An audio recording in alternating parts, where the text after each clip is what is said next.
Hello everybody, welcome to Fire Force episode 17? I think we're on 17. I've lost track with Fire Force, it gets hard to do. But yeah, anyway, this episode, I actually quite enjoyed it. It felt like we're building. We ended this arc, well, I mean, yeah, we did. And it felt like there's a big confrontation coming. You know, the bad guys have got their pieces of the puzzle. The good guys have got more good guys, I guess, that works. So, yeah, feels good, feels we're building. I'm just really curious to see where we go. I think Fire Force for me is at its best when it's I said before, when it's doing its fighting, and if they do the fights right, the upcoming ones, they should be good. Bloody show's power seems a bit OP though, doesn't it? Like, what's up with that? And what's up with bloody Joker? Where's his allegiance lie? Is he just doing whatever he wants? Is he an anti-hero? Is he actually a good guy, or is he some middle of the road vigilante who just beats up everyone? Because I think honestly, he might be the most interesting character. Because he was talking to someone at the beginning. Who was that he was talking to? It's not someone we've met. Because I thought it was related to the evangelist, but it's not. It's something different. Poh. Let's get into the episode. See what happened. Everything. Because blaming out, you can tell I'm all over the place right now. We open up with another one of them weird theatre segments. This time it was about how Amaterasu was made. Cool. Didn't really have any relation to the episode. That's the weird thing. But then Giovanni broke that thing open and there's a USB stick inside it. The USB stick obviously is the important item he's looking for. Hibana shows up to save Shinra, and she does, and then he gets scared and flies off. Jumps in, headbutts Giovanni. I might have said Giovanna before. Giovanni, like Team Rocket.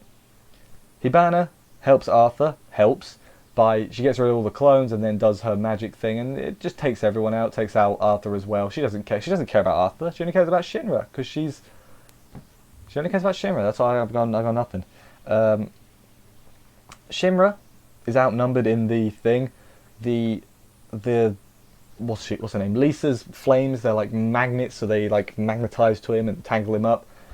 Iris hits a button upon the instruction of Vulcan, which unleashes a lot of robot animals. It's Skynet. We're done. Skynet's here. But yeah, no. Hibana gets KO'd by a raccoon that is just flying past. It's a robot raccoon, but it's still funny. And the robots inside interfere with Lisa's flames, which lets Shinra free. I think he knocks him through a wall is the word I'm looking for. Then the White Clad shows up. And Shinra sees one, and he's like, "Are you the one that linked with me?" Because his feet glitch again. So I guess he links to him somehow, because fire magic power thing. I don't know. I'm going to assume he heard something about an Adola link, which I guess is different from Adola burst. So you got Adola link, Adola burst. Unless they're similar, it's like a different ability. I don't know. Maybe a burst links to a link. And that does something. Maybe it's like a buff. I have no idea. Feel like I might have missed the boat on that one. So yes, this mysterious White Clad is Brother Sho. Shinra is a bit creepy to him. He's like, "Oh man, look at you, you're great." And Sho's like, "You disgust me. I hate you. Die." But he's pretty accepting. He's like, "Oh, this is my older brother. I feel disgust." And I'm like, "Oh, so you accept that he's your older brother?" Well, he was pretty young when he got taken, so I guess it does make sense that he doesn't recognize him. But at the same time, like, what kind of brainwashing has he had to go through? That's what I want to know. Or maybe he wasn't. Maybe he was just cared for like a normal kid, because you'd get attached to whoever cared for you, even if they were a bad guy. Yeah, Shinra gets wrecked, takes him with him. Arthur almost gets sliced in half. Luckily, he's got the reaction speed of a Night King, which that's a lot in case you weren't aware. Shinra gets knocked out as well. His powers are like time-slowing, time-stopping powers, so he can move and just take people out. It's broken. Vulcan grabs Shinra. They drive in on a cart and he saves him. He saves Arthur. The others have been saved in the car too. It's Victor. Remember Victor? I think his name's Victor. Victor Licht. I think that was his name. The crazy guy. The scientist guy. The guy who looks like the main character from Catherine, sort of. What's that guy's name? Vincent? Never played that game. Want to though. Yeah, he shows up, saves everyone. Lisa stays behind. She like raises forward to get in. She's like, "Actually, I'm a bad guy now. I can't do that."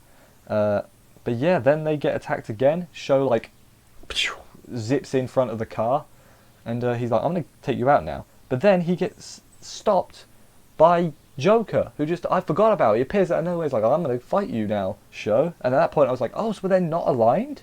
I thought he was on his side. Maybe he was a bit of a loose cannon, but I thought he was still on the side of the evangelist. But apparently not. Yeah, basically he just appears, lets them get away, and then disappears. Okay. Sure. The last segment is basically the calm after the storm, I guess. They're at the hospital first, everyone's getting checked out, that's fine and dandy. Shinra's reporting to the captain, basically everything that happens, like, here's what we went through today. It was bad. It sucked. You should have been there. My voice is going if you can't tell. Vulcan finally agrees, he's like, yeah, okay, fine, I'll go with. Not to join, he agrees to go with him, he's like, yeah, fine, protection's good and all that.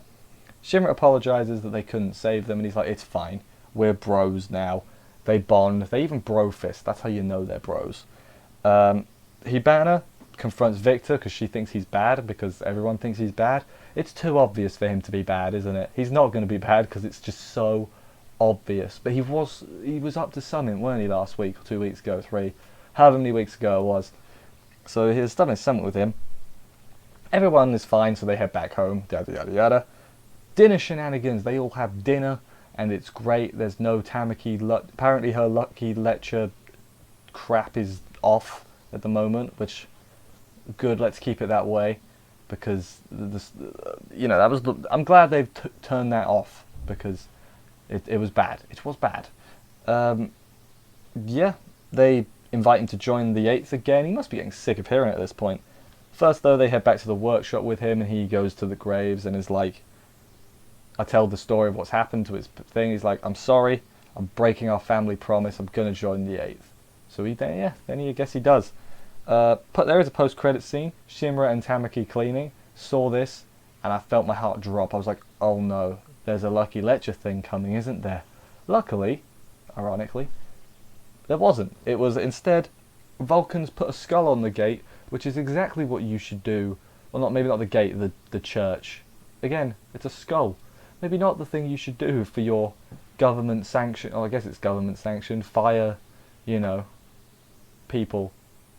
Don't put a skull on the fence. Like, why would you do that? You're gonna put barbed wire over it all as well now? Come on, behave.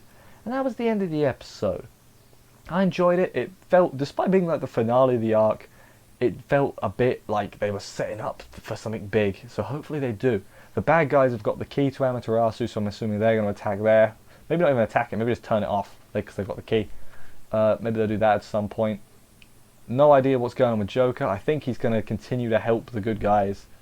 Because he said he doesn't like the Fire Force, but the 8th are a bit different, so maybe he's going to help them, even though he doesn't like the rest of the regular Fire Force. Maybe that's just my thinking. This episode feels short, this review. I don't want to drag it out, but I can't think of anything else to say. Curious to see what's going on with Victor as well, because I don't think he's bad, because that's too obvious, but I don't think he's entirely good either, if you know what I mean. But yeah, anyway, thank you everybody for watching this review. I hope you enjoyed it. Sorry if it's a bit short. If you did enjoy it though, consider subscribing and liking and commenting and more things, because you know YouTube likes it when you do that, and they give me more plus points or whatever. I will see you next week for another episode of this, and bye guys.